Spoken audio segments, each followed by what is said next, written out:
Olá, tudo bem? Estamos começando mais um ADM Incast. Eu sou Maria Rita Werneck. É um prazer receber vocês aqui no nosso canal e no Spotify. Você também pode acompanhar o nosso ADM Incast no Spotify. Bom, hoje o nosso tema é sobre a transformação que a Merco há alguns anos fez e continua fazendo na sua forma de gestão, se tornando uma das empresas mais queridas e também mais engajadas quando o assunto é social e ambiental. A gente vai entender um pouquinho sobre essas transformações. Logo, logo eu chamo aqui meu convidado, mas por enquanto eu quero aproveitar para te convidar para se inscrever aqui no nosso canal, para deixar seu like, seus comentários e também fazer um pedido para vocês seguirem as nossas redes sociais. Combinado?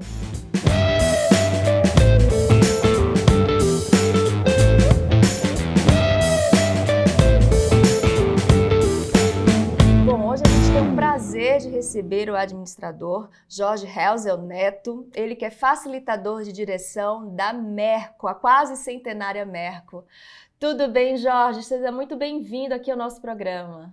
Olá, Maria Rita, bom dia. Olá a todos que nos acompanham. É um prazer estar com vocês aqui. Bom, prazer é todo nosso e na sua apresentação eu já trago aqui uma curiosidade, né? Um traço sobre essas transformações. Normalmente a gente vê nas empresas os cargos de CEO, vice-presidente, presidente, e vocês adotaram novas nomenclaturas lá. No seu caso, por exemplo, é facilitador de direção. Gostaria que você explicasse para a gente por que vocês adotaram essa iniciativa e qual o impacto dela na rotina da Merco. Bom, esse foi um passo importante que a gente acabou dando em 2009, porque desde 2008, do início de 2008, nós vimos tentando implantar algumas ações, principalmente com relação à nossa responsabilidade ambiental, social, humana, e muita coisa não acontecia. E não acontecia porque a gente tinha uma estrutura como qualquer empresa normal tem, diretoria, gerência, supervisão, e assim ia. E esses cargos, eles têm uma força muito forte no modelo de comando e controle. E no nosso jeito que a gente estava começando a operar, não funcionava essa coisa de comando e controle. A gente precisava ouvir as pessoas, a gente queria ouvir todas as pessoas da Mercury, todas as pessoas da sociedade, da comunidade, só que o nosso modelo tradicional, estrutural, não permitia isso. Por quê? Porque o diretor e o gerente, eles têm um poder muito grande na mão deles e eles decidem o que eles querem fazer.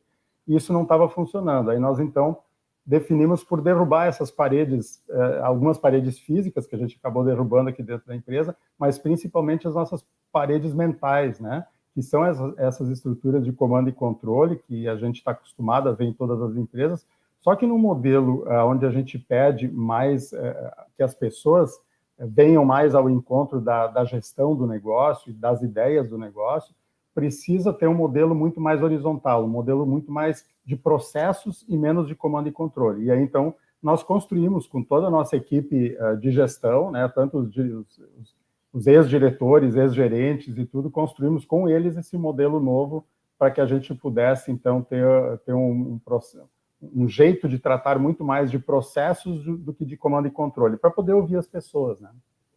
Excelente. E o curioso é que você nos trouxe a data de 2009. Hoje a gente vê muito a pauta, né, ESG, liderança horizontal, mas vocês estão sempre na vanguarda, né, dessas tendências. Por exemplo, o jeito Merco de gerir. Explica pra gente que jeito é esse, que é justamente baseado nisso, né, em ações mais voltadas à sustentabilidade, ao não desperdício, um capitalismo mais consciente. Estou certa, Jorge?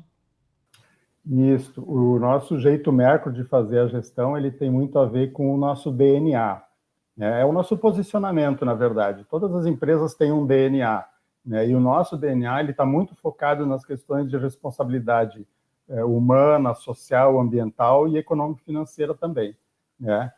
Então, a gente construiu esse DNA a partir do entendimento dessas nossas responsabilidades, porque a gente, quando opera, principalmente uma indústria, quando você opera essa indústria e todos os processos dela, você comete algumas externalidades, como emissão de gases de efeito estufa, consumo excessivo de água e assim por diante, né? Nas questões humanas também, até o desvio, muitas vezes, do relacionamento humano mais igualitário, né, ou equitativo, digamos assim, né? E esse DNA, então, ele molda, ele é o nosso jeitão de fazer as coisas acontecer. Então, a gente quer justamente mitigar essas nossas emissões, essas externalidades que a gente comete no dia a dia, e esse é o nosso jeito de fazer. Por isso que a gente precisa ter uma estrutura diferente também para que isso possa acontecer, né? Como é que você explicaria para a gente a base da estrutura de vocês? Estou falando isso porque a Merco, ano que vem, completa 100 anos, uma empresa familiar, quase centenária, que está sempre se reinventando, né? O que é de estrutura que vocês têm, que você acha que facilita vocês estarem sempre em movimento, sempre, como eu falei, na vanguarda, né, das exigências do mercado? Eu penso que isso vem um pouco desde a fundação da empresa, lá de 1924. Os dois irmãos que fundaram a empresa, o foco deles naquela época era permitir que mais brasileiros consumissem produtos que não precisassem ser importados. Naquela época, tudo era importado, né? Tudo que se consumia no Brasil era importado. E eles começaram a fazer a Merco funcionar como uma espécie de substituição de importações. Então, desde lá já vem essa ideia de que precisa inovar, né? Não tem outro jeito. E no Brasil a inovação ela vem muito mais no sentido de se posicionar de uma forma diferente do mercado de outros mercados de outros países que têm uma tecnologia às vezes muito mais avançada. O brasileiro, de certa forma, ele faz de um jeitão diferente, né? Ele sofre um pouco mais para fazer as inovações. E esse jeitão de fazer, essa busca por processos mais inovadores, busca por coisas diferentes de fazer, ou jeitos diferentes de se colocar no mercado, eles são muito próprios já desde aquela época, desde a fundação.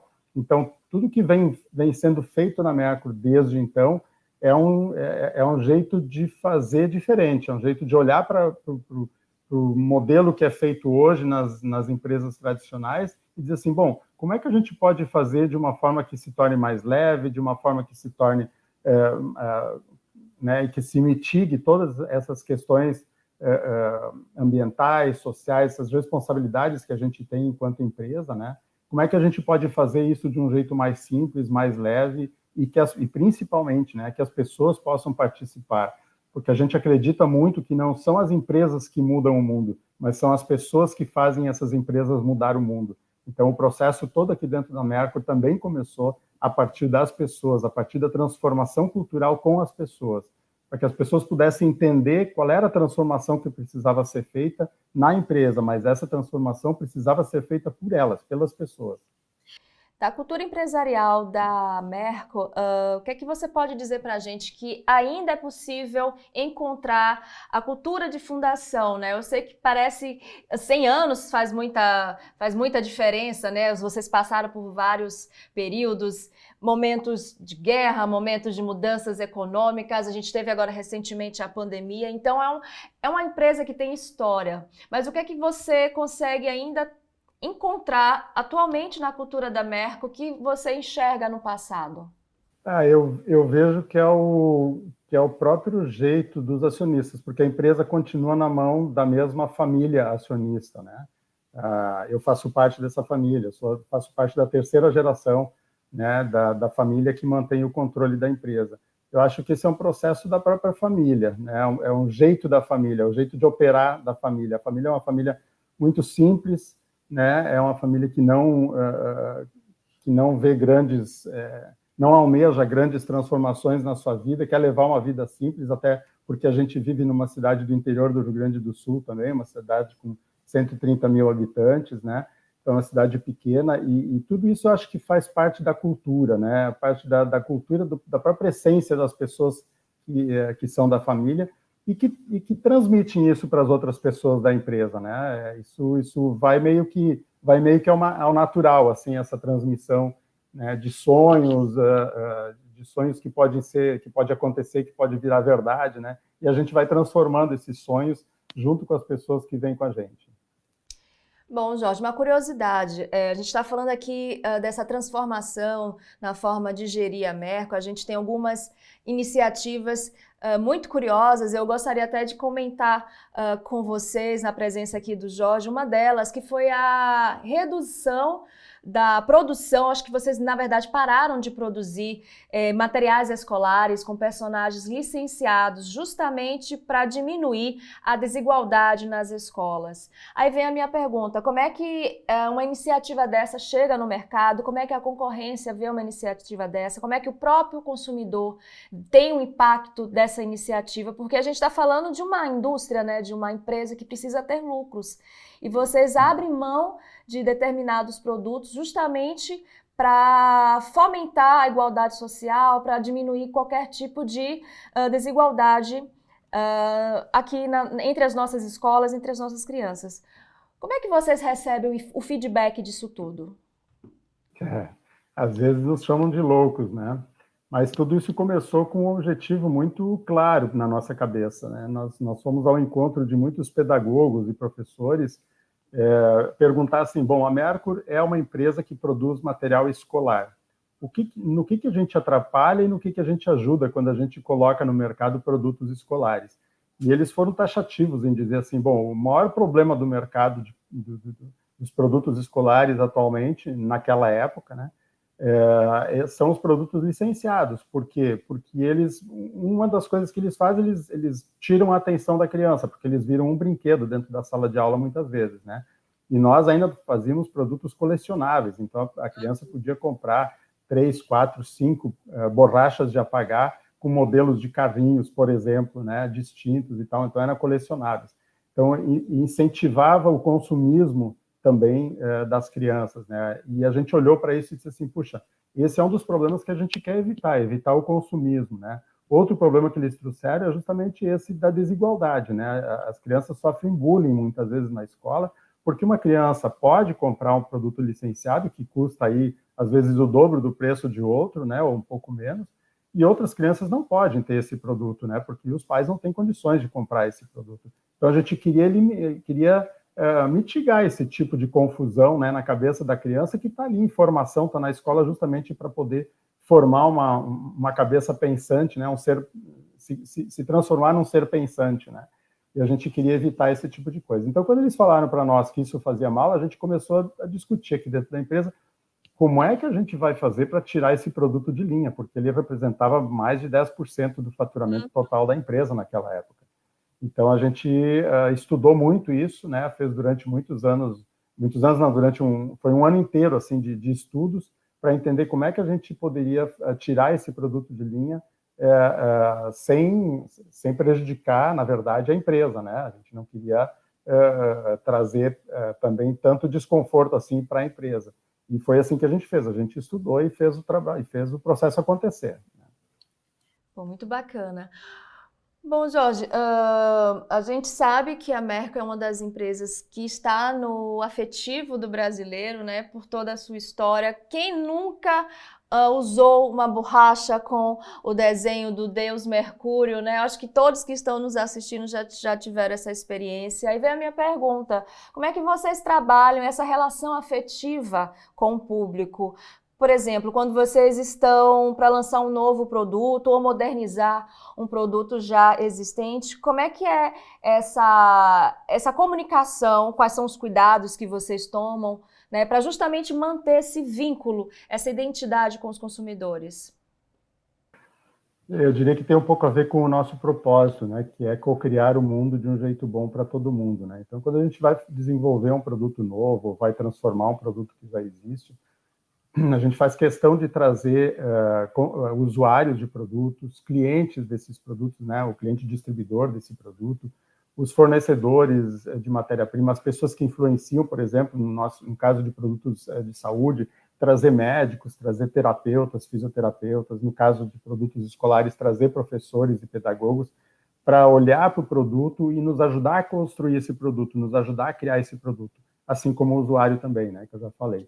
Então, assim, a gente gosta de trazer as pessoas para que elas ajudem a construir esse produto ou um processo ou até mesmo um serviço, muitas vezes, né, que a Merco possa estar proporcionando, para que isso não seja uma surpresa para elas no dia que elas forem consumir. A gente quer que elas ajudem a construir, né? Então, quando a gente diz que vai que quer cocriar o mundo de um jeito bom para todo mundo, a gente está dizendo que a gente quer que as pessoas participem da construção desse mundo que elas vão viver, né? E não tornar esse mundo uma surpresa para todo mundo. Por quê? Porque as surpresas elas acabam consumindo mais energia do que a gente necessitaria para viver.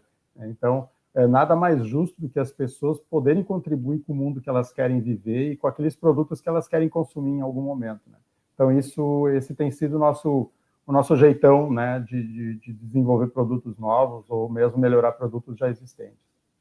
Agora, Jorge, se eu pedisse para você destacar, na sua opinião, uma ação, um serviço, enfim, de sustentabilidade que a Merco tem realizado, que você acha que vai ser um legado, que vai deixar um legado importante, né, para toda a parte de produção aqui industrial brasileira e até para o mundo, o que é que você destacaria para a gente? O que é que está deixando vocês com orgulho de estar desenvolvendo? Olha, tem muita coisa que a gente está desenvolvendo, né? Daria para trazer uma lista enorme aqui, mas uma das coisas importantes que a gente vem fazendo é na questão das emissões de gases de efeito estufa. Nós, desde 2009, 2009, nós fizemos construímos o primeiro relatório das nossas emissões, né? E de lá para cá nós diminuímos mais da metade das emissões de gases de efeito estufa da Merco. E aquilo que não foi possível diminuir, a gente faz compensação. Então, desde 2015, na verdade, nós já compensamos todas as emissões de gases de efeito estufa que a gente tem e não tem como eliminar, né? Que nós somos uma indústria. Então, esse é um ponto muito importante, né? A gente não está compactuando com essa questão das mudanças climáticas, né? Outro ponto muito positivo que a gente trabalha é na diminuição do consumo da água, né? Porque a água doce, a água potável, como a gente sabe, ela é para o ser humano, né? Ela é para a vida, né? Ela é para gerar mais vida. Então, a gente não quer usar essa água de uma forma errada e que ela possa vir a faltar no futuro. Além disso, aí eu pego um ponto muito forte, que é o ponto humano, né? A questão das responsabilidades humanas e sociais da empresa. Porque a gente precisa tratar as pessoas como a gente realmente gostaria de ser tratado.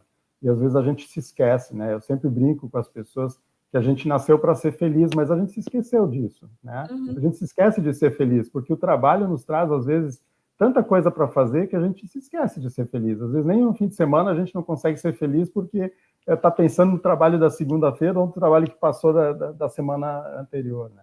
Então, essa condição humana, enquanto estamos trabalhando, enquanto estamos operando na Merco, né, como é que a gente trata as pessoas e como é que a gente constrói modelos de operação, modelos de trabalho que possam levar as pessoas a ter mais felicidade, levar as pessoas a serem mais elas mesmas, né, a elas poderem trazer as opiniões delas, né, a elas poderem cocriar mesmo o mundo que elas estão vivendo dentro do trabalho delas. Isso é muito importante. A gente percebe aqui na empresa que muitas pessoas levam todo o legado que elas aprendem aqui dentro, elas levam para as casas delas. E existem as transformações das famílias, muitas vezes. E a gente escuta falar, de vez em quando a gente ouve, né, como a cidade aqui é pequena, a gente acaba, né, esbarrando com alguém na rua e conversa com um, conversa com outro, e diz, nossa, a pessoa tal trabalha na Merco e levou lá para casa esse tipo de mudança e tal. Então, a gente fica muito feliz com isso, né? Que as pessoas estejam aproveitando esses aprendizados que a gente tem aqui na empresa. Porque toda essa transformação, como eu falei lá no início, ela é feita pelas pessoas, né? Então, isso é muito importante, que as pessoas busquem o seu aculturamento nas questões das responsabilidades sociais e ambientais nossas, enquanto seres humanos, e que elas possam levar isso não só na vida profissional delas, mas também para a vida de casa, né?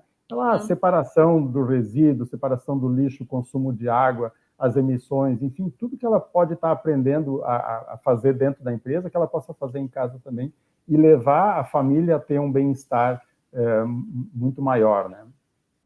Hoje você fala com a gente de Santa Cruz do Sul? Isso mesmo, Santa Cruz do Sul, interior do Rio Grande do Sul. Onde vocês têm uma unidade, também tem uma outra unidade numa região próxima. Fala pra gente hoje como é que está a estrutura da Merco. Isso, nós temos 2 fábricas aqui em Santa Cruz do Sul, uma onde eu estou agora, que fica bem no centro da cidade, que na época que ela foi implantada aqui na década de 30, de 1930, aqui não era o centro da cidade, aqui era um campo, né, fora da cidade, hoje nós estamos no centro da cidade, e temos uma outra planta industrial também numa área industrial, que fica a 5 quilômetros daqui, né, então a cidade é pequena mesmo, e lá a gente tem outros processos industriais, né? Então temos essas 2 plantas, temos atualmente em torno de 700 pessoas na empresa, 600 aproximadamente aqui em Santa Cruz do Sul, e aproximadamente 100 pessoas espalhadas pelo Brasil, né, que fazem o nosso processo de venda. Quando você pega todo esse volume, tanto de espaço como de colaboradores, de consumidores, e relembra lá no início, quando seu pai e seu tio, se eu não me engano, fundaram seu pai não, seu avô. Meu avô. Seu avô e seu tio-avô fundaram a Merco com outro propósito, eles viram uma oportunidade ali na questão da borracharia e daí surgiu, né, toda essa estrutura. Como é que você encara tudo isso? Como é que você vê esses anos de crescimento, esses anos de amadurecimento, né, enquanto empresa também? Qual balanço você faz? Eu acho que tudo que tem essa duração de 100 anos, ou aproximadamente 100 anos, deixa um legado importante, né? Principalmente quando você está numa cidade pequena, né? Então, a Mercur faz parte da cultura de Santa Cruz, e a cultura de Santa Cruz faz parte da Mercur, né? Então, tem muita gente que trabalha, muitas famílias que trabalham aqui na empresa, né? E que construíram as suas vidas através do trabalho delas na empresa. Então, isso é muito bonito de ver, né? Isso é um legado muito, muito bacana de se ver, né? E quando a gente começa a alongar o nosso tempo, né? Quer dizer, com 100 anos, a gente começa a olhar para trás e ver assim, puxa, quanta coisa a gente fez, né? E o quanto a gente conseguiu contribuir com coisas boas para a comunidade de Santa Cruz, e não só para a comunidade de Santa Cruz, mas para o Brasil inteiro, né? A Mercur, além do Brasil inteiro, a Mercur já foi uma empresa exportadora para mais de 20 países, né? Já tivemos empresa nos Estados Unidos, a gente recolheu tudo isso para operar com foco no Brasil, né? Porque a gente achou que fazia mais sentido para nós trabalhar em função do Brasil e não em função de outros países, né? Então eu acho que essa mistura das culturas, né, da cidade com a empresa é um processo muito bacana de se ver e de se viver, né? E a tecnologia, Jorge, como é que entra em tudo isso? A gente sabe que vocês estão com um centro de inovação chamado VOCA. Como é que vocês inserem a tecnologia na produção, na rotina de trabalho? A gente está vivendo aí uma grande transformação tecnológica. Qual o impacto dela hoje no dia a dia da Merco? Tem um impacto bem importante, né? A gente, desde sempre, né, a gente foi buscar muita tecnologia no exterior, né? Porque o próprio processo de produção de produtos de borracha sempre foi muito mais forte no exterior do que aqui no Brasil, né? Então, a gente sempre teve essa ligação com institutos, principalmente na Europa, né? Alguma coisa também nos Estados Unidos. Agora mesmo, a gente está fazendo um processo de importação de alguns equipamentos novos aí para a área da saúde. Então, sempre se busca olhar onde é que está a tecnologia, avançada, para que a gente possa estar sempre atualizado, né? Isso é muito importante, porque o mercado ele é muito dinâmico, né? Se a gente não tiver atualizado, a gente cai fora do mercado. Então, essa dinâmica precisa estar na veia da empresa. A indústria é isso, né? Tem que estar sempre se remodelando e sempre se revisitando suas tecnologias, seus processos. Na área administrativa não é diferente, é a mesma coisa, né? Então, a gente tem sempre a revisão de processos, melhorar processos internos para diminuir tempos, né? A gente, por exemplo, aqui tem a fábrica no interior do Rio Grande do Sul. Nosso principal mercado é o mercado do Sudeste, né? Então, Rio de Janeiro, São Paulo, Minas Gerais, aquela região é muito forte. Nordeste também é bastante forte para nós. Então, a gente tem aí um tempo de transporte de produtos, né? E isso pega muito forte quando os teus concorrentes estão mais próximos do mercado, né? Então, tudo isso precisa ser agilizado, precisa ser tudo revisitado sempre, né? E essa tecnologia faz parte. A VOCA, nós criamos ela há um ano atrás, justamente para que a gente possa olhar para outras coisas que a gente não tem tempo para olhar dentro da Mercur. né? Então, assim, hoje a Mercury trabalha com produtos para a área escolar e para a área da saúde, basicamente para ortopedia, né? Bom, mas existem outras coisas que a Mercury poderia olhar, quais são outras frentes que a Mercury poderia estar olhando e estar destinando investimentos, né? Então, a gente trouxe a VOCA justamente para isso, para criar essa oportunidade de olhar para coisas que a gente não tem tempo de olhar aqui dentro, né? Então, a VOCA tem essa característica e esse perfil, né? Esse é o mandato dela, digamos assim, né? É fazer o que a gente não faz aqui. E também nos ajudar com processos de inovação, né? Então, a VOCA aprendeu, a gente contratou uma consultoria para nos ajudar. Então, a VOCA aprendeu muitos processos de dinâmicas de processo, de mudança de processos, de atualização de processos, tanto industriais quanto de gestão, né? Então, isso ela traz aqui para dentro também. Nós temos né, é como se fosse uma escola, né? Uma escola de inovação que a gente quer estar trazendo essas possibilidades de novos processos e mudanças de processos, mas que as pessoas aprendam e não fiquem penduradas na VOCA. Então, a VOCA é essa escola, digamos assim, de inovação para nós.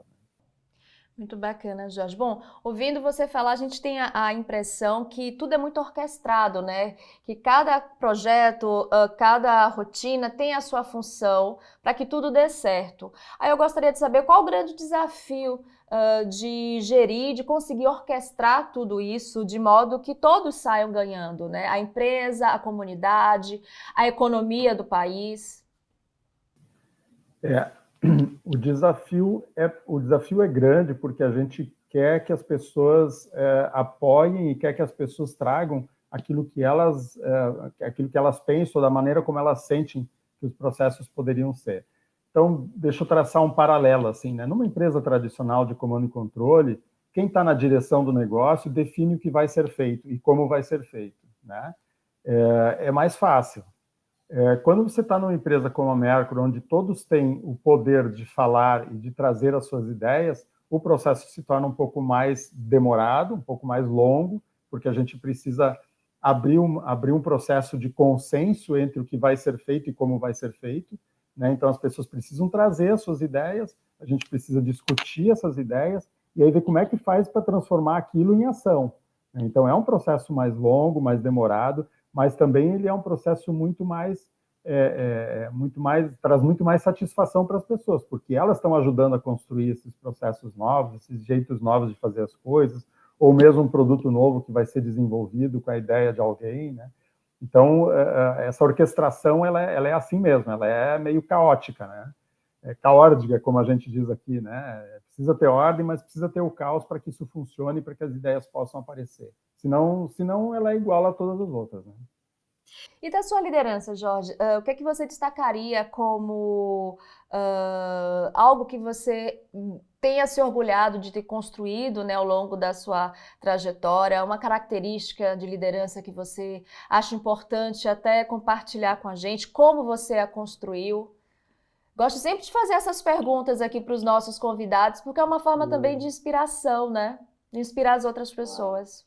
E eu vejo que uma das características que eu tenho é gostar de ver as pessoas trabalhar com a folha em branco, né? Numa folha em branco, ou seja, a gente tem alguma coisa para fazer, estabelece uma folha em branco e diz, bom, como é que a gente vai começar isso aqui, né? Onde é que está o ponto inicial de tudo isso aqui, né? Porque eu gosto eu acho importante que as pessoas participem desses processos de construção, né? Eu acho importante que as pessoas se manifestem, que elas possam trazer para todo mundo, né? Como é que elas pensam, como é que elas agem e como é que elas enxergam o mundo que elas querem viver, né? Acho que esse é o ponto mais importante, assim. E talvez seja uma das coisas que eu mais me orgulho, né? De fazer com que as pessoas realmente tragam o que elas têm dentro delas, né? Aquilo de melhor que elas têm dentro delas, para que isso possa construir, fazer parte da construção do mundo que a gente vive. Porque isso está dentro das pessoas, né? Se a gente não permite que isso aconteça, isso às vezes se perde, né? Às vezes a gente perde ideias, perde a noção de que as pessoas também querem participar da construção das coisas, né? E no mundo que a gente está hoje, está tudo tão rápido, está tudo tão dinâmico, que muitas vezes a gente não tem tempo de poder expor as nossas ideias, né? porque tudo já vem muito pronto, tudo já vem mastigado para a gente só precisa consumir, né? E esse eu enxergo assim que tem sido um dos grandes erros da humanidade, né? Querer fazer tudo pronto para as pessoas simplesmente consumir. Quanto mais rápido elas consumirem, melhor, porque vai gerar mais negócios, vai gerar mais dinheiro. E eu acho que não é isso a felicidade. A felicidade não é ganhar as coisas prontas e consumir elas. A felicidade é a gente poder construir aquilo que a gente vai usar, poder construir aquele modelo de vida que a gente quer viver. E claro que isso precisa de tempo, né? Uma das coisas básicas que a gente precisa é tempo mesmo para que isso possa acontecer. Bom, agora eu vou trazer aqui uma curiosidade minha, mas eu imagino que também seja uma curiosidade sua, que já conhece a história da Merco, que já navegou pelo site da empresa. O nome surgiu como uma empresa chamada Rosal, se eu não me engano, a pronúncia é certa, e depois se tornou Merco, né? De onde veio essa inspiração? Por que essa homenagem, digamos assim, ao deus Mercúrio? O que é que ele representa para a empresa? O que é que ele representava nesse momento de transição de nome? Bom, o nome Mercúrio, o deus Mercúrio, ele vem desde a fundação da empresa, né? Então, o meu avô e meu tio-avô, eles tinham uma conexão muito forte, os dois entre eles, né?